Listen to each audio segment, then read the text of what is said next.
กันนี่เต่าด้วยกระมาปังจ้าส่งไปหรอจ้าส่งอันนี้เฮ้ยคนเพ่งบัวดิ哎呦我的妈！外地人都是啥东西？你爱不啦？ทีมจะตกตุ่มยาวเลยก่อน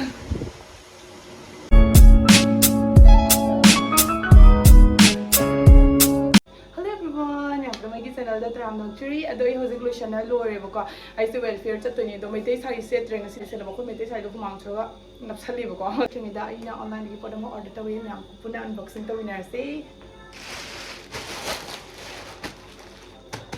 sidala re adu nam si yang halak si haidana sidale re na sema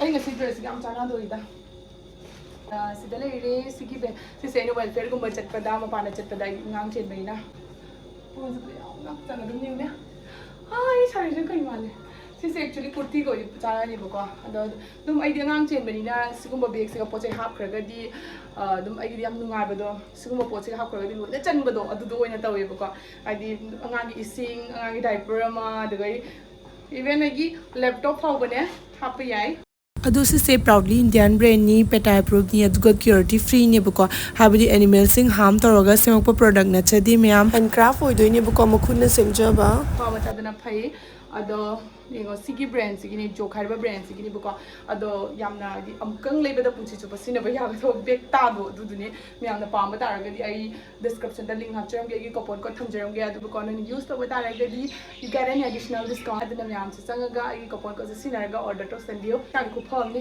अदो येगो 6 hours later หลอกก็วันล่างวันก็จะยามสาธิตนะวันล่างไงบอกว่าเอาดูนะแม่ไอ้ทับอามาตะสูบังงามเด็กคนที่ดูนะทับงเสร็จแล้วให้เป็นดิ้งนี่เลยดิเซ่เอาดูนะงั้นสิเดี๋ยวคนขับรถขับว่าคนใส่ไงก็ขับรถทับตัวสมินะด้วยนี่อันนี้ไอ้ยามเด็กเกี่ยวมากี่โมงเกี่ยวมาทำงานก็สุดหนึ่งก็มองว่าชุ่มเนี่ยสวยนี่มายาวเลยดูดูดีนะเกี่ยวมาทำงานด้วยนี่ดูกับคนนี้สมินะแกยังเนี่ยคนจุ่มเดี๋ยวนี่คุณบอกสิเดสุเฟนเลยนะอาจจะเป็นเลยอามาตั้งแต่เลยสิมาตั้งแต่เลยสุกจำเนี่ยสาบะไออีมานะปกไปเลยสุกจำเนี่ยสาบะจะโอ้ยเจ็ดดิบะเดี๋ยวเลยไอ้เกมมันก็สั่นแล้วสิล่ะใกล้จะครบเกมคุยลิซาเราเนี่ยโอ้ป้าเราเกมสั่นไปไงเลยเด้วันนี้ตาเบรอสิเรื่องซูฟรีนี่ไอ้ซูฟรีนี่นะกว่าดูนะคนบ้านนี้ทับเซ็กขายบักบักจนนั้นเสียดูสวยน้องวันจะสวยเลยบักว่าไอเดียไอ้นั่นชิดเจตุมาจ่ายน้าไปเบอร์ชีเดนี่เสียสิเสียยังกันดากระดมบรรณามาไม่กูดูกันหนูกระดมไอเดียสิกิเจียนี่สิกันดีกว่ากระดิกุมบ้าตัวกันนี่ไอ้ตาระก็ดีนั่งนั่งตัวเดียวแบบตัวรวยไอ้ตาก็ดีนั่งตัวรวยด้วยนั่งอุดตัวแบบขมระเอาตัวกันนั่งนั่งขั้นแล้วก็ตัวเดียวแบบตัวอาหารมาทับเซ็กคนกี่เสียนั่งทำด้วยเสียเขาจึงมีพวกเราผิวชนะก็ได้สิร้านนั่งจัดกระดาไอ้จัดกระดาก็ไม่ตัวกันด้วยยังสินั่งเสกหลังตู้แล้วกันหนูใกล้สิไอ้โอ้ยมาฮะไอ้ยาเยอะไอ้เจ้าเท้าตาแต่น้ำมันนิ่งแต่เผาเราเหม็นแต่น้ำก็อีแต่จ่าเราใช่วันนี้ดูสิคนล้อปั๊มอ่ะคนล้อนั่นจ้านู่นนั่นนี่มาป้าน้ำมานะพี่ดิพูดแต่น้ำมันสิ่งอะไรสิคนล้อป้ามามั่งคนตัวนั้นมันนิ่งคนตัวไหนเรามันนิ่งเสียมันนิ่งตัวไหนวะไอ้ก็พี่ตัวเดียวพี่เราจะตัวฉันเรามันนิ่งฉันเราใครนั่นตัวเรารวยไอ้tàu rồi sẽ xịt lên hậu đấy, nó nó lấy cái na tàu, giờ lúc bây giờ na, tàu cái này tụi nào gì, phi lô bớt pi đó, phi lô sân bớt pi đó, lão mà nó lão papa phi lô sân bớt pi gì không phi lô, chán nó papa, cái gì nữa cơ, chán nó lão papa phi lô sân bớt xịt học video nữa rồi, lão papa phi lô sân bớt xịt chính sao, xịt rồi, giờ ông có mà thằng kia thằng kia thằng kia lão papa cái phi lô,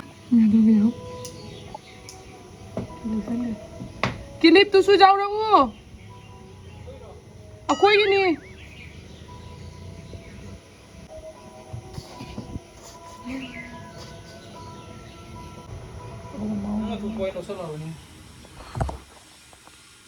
Kang bro phi ngay tuloy na.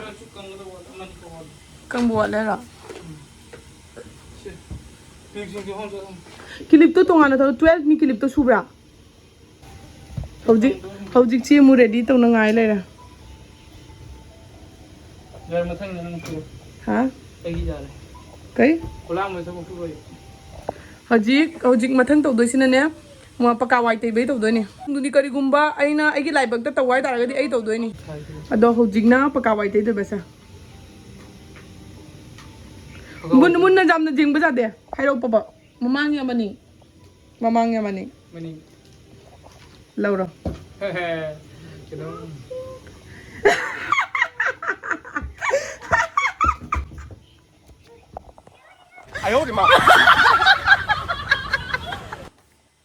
ꯑꯩꯅ ꯅꯠꯇꯦꯀꯣ ꯅꯁꯥꯅ ꯈꯟꯇ ꯈꯟꯖꯔꯤꯅꯦ ꯑꯩꯅ ꯀꯔꯤꯝ ꯅꯠꯇꯦ ꯐꯔꯦ ꯁꯤ ꯂꯣꯏ ꯑꯩ ꯀꯣꯔꯤꯌꯟ ꯅꯨꯗꯜꯁ ꯄꯤꯖꯗꯣꯏꯅꯤ ꯐꯔꯦ ꯍꯧꯖꯤꯛ ꯄꯀꯥ ꯋꯥꯏ ꯇꯩꯗꯣꯔꯦ ꯄꯀꯥ ꯋꯥꯏ ꯇꯩꯗꯣꯔꯦ ꯍꯧꯖꯤꯛ ꯑꯩ ꯐꯤꯉꯩꯁꯦ ꯊꯨꯞꯆꯟꯖꯔꯒꯦ ꯅꯉꯣꯟꯗ ꯊꯨꯞꯆꯟꯕꯗꯨꯗꯤ ꯍꯥꯏꯔꯣꯏ ꯄꯀꯥꯁꯦ ꯌꯥꯝ ꯁꯥꯏꯕꯀꯣ ꯑꯗꯨꯅ ꯑꯩꯅ ꯅꯪꯅ ꯍꯥꯏꯗ ꯅꯨꯄꯤ ꯑꯃꯒꯤ ꯊꯕꯛ ꯍꯥꯏꯁꯦ ꯀꯩꯅꯣ ꯍꯥꯏꯅ ꯑꯗꯨꯅ ꯅꯪ ꯍꯧꯖꯤक ꯇꯧꯔ ꯑꯝꯇ ꯆꯤꯡꯉꯗꯣ ꯄꯀꯥ ꯋꯥꯏ ꯇꯩꯔꯅꯤ ꯍꯧꯖꯤꯛ ꯑꯩꯅ ꯄꯀꯥꯁꯦ ꯅꯣꯡꯃꯗ ꯋꯥꯏ ꯀꯌꯥꯔꯛ ꯇꯩ ꯃꯃꯥ ꯂꯥꯛꯑꯣ ꯃꯃꯥ ꯂꯥꯛꯑꯣ ꯄꯄꯥ ꯋꯥꯏ ꯇꯩꯔꯅꯤ ꯂꯥꯛꯑꯣ ꯆꯠꯁꯤ ꯂꯥꯛꯑꯣ ꯆꯠꯁꯤ ꯂꯥꯛꯑꯣ ꯄꯄꯥ ꯋꯥꯏ ꯇꯩꯔꯅꯤ ꯂꯥꯛꯑꯣ ꯅꯪ ꯅꯁꯥꯅ ꯈꯟꯖꯩ ꯅꯠꯇ꯭ꯔꯥ ꯑꯗꯨꯅ ꯑꯗꯨꯝ ꯑꯩ ꯌꯥꯝꯅ ꯅꯠꯇꯦ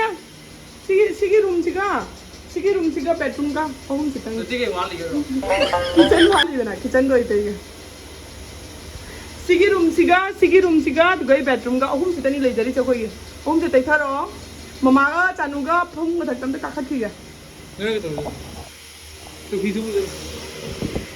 बाय चलो पापा दे बाय मैम हौजिक अखोय साई थबक सुदगदा मैम अइना तौबा नते को तसम को करिम जाउजदि बको नुम असेंबा ओइबदि मा मसाना खंजरी अइना गेम ना तौदम यारे बको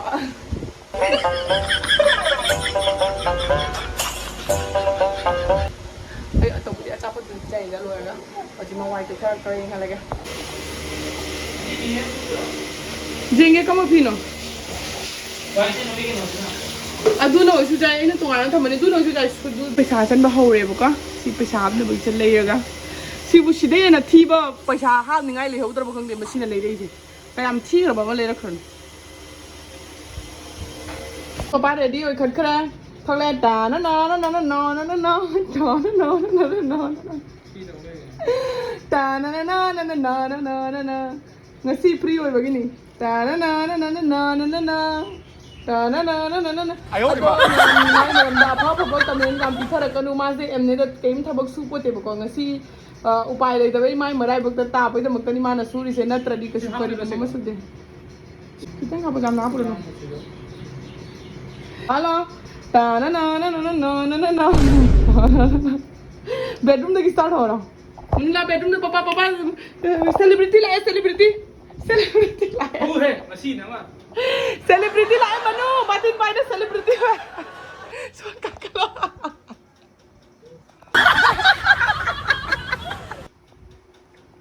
नुंगाई ब्रा ना कई नो वाई तई नंबर ले दबगी मखोम में तई बगी फमगा तई बगी नुंगाइब्रा वाइपर तई B दबदो ngasi khangani ne nongbo na tei dabagi khang na oi pha doi ni se body jong na body ka dine jing mo thang na no yo why dem da sa ta se dine san哎呦我的妈！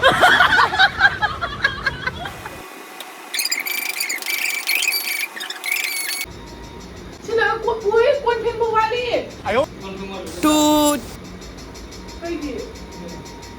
Tu di tengah pembo itu tahu ni tahu. Kaya gumana na tahu itu payah ba. Tu di tengah lah. Kaya gumana na tahu ni saya ba tahu kata. Sili game ni mami ni marai bakal tangan betul tahu ni. Bang. Nang mana hal nang. Ini tahu tu.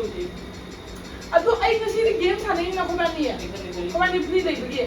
Nang khana daw ina draw sit ta daw si. Takong bagi. Kaya ay haro. Bang. Chin se kalu ne mamang niya maning. Ay ang ko chase mo yan. Chase mo option B eh na chase mo yan. Maning. Kaya kana yung chase mo yan. Na. 어떤 무슨 때가 나다 짝퉁 뭐였더라 짝퉁 거기 뭐망에 뭐니 제서 뭐야니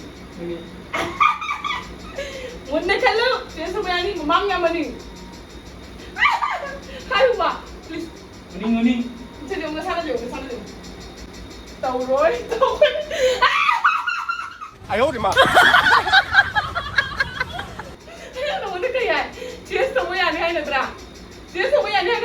Kaya ito, Doon to, nagtawro ganito mele tawro tayo na. Nagtawro ay kung det, nagtawro ay kung det.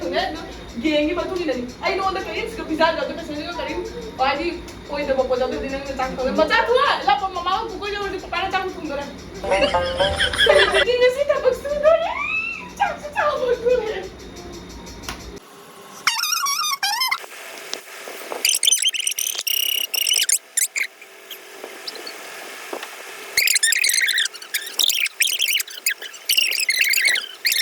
Tindahan yung mga doon, kano to? Ilo.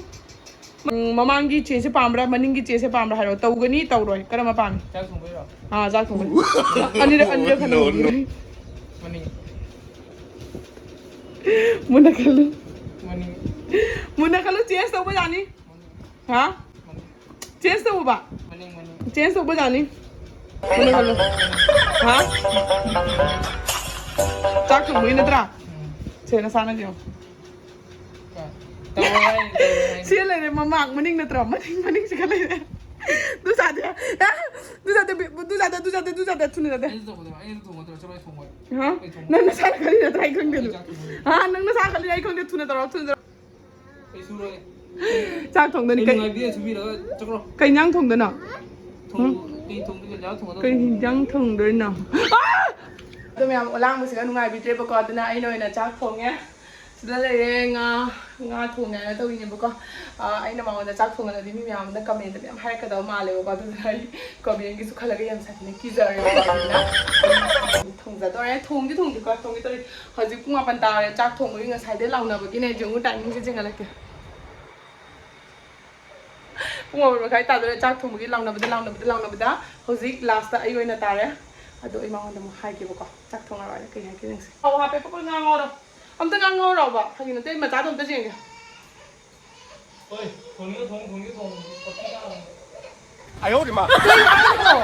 Chanu ko ka pino utre niya. Ay, ay. Nam ay hojik chak chana lore. Aduga ma cha thai tv ka na jingi ba ko. Ado nga sige video sa this side to ending to sa lagi kay na da yung lang eh. Ado nga may video sa size galing ginger. Give me next video da mo ko na sige di bye.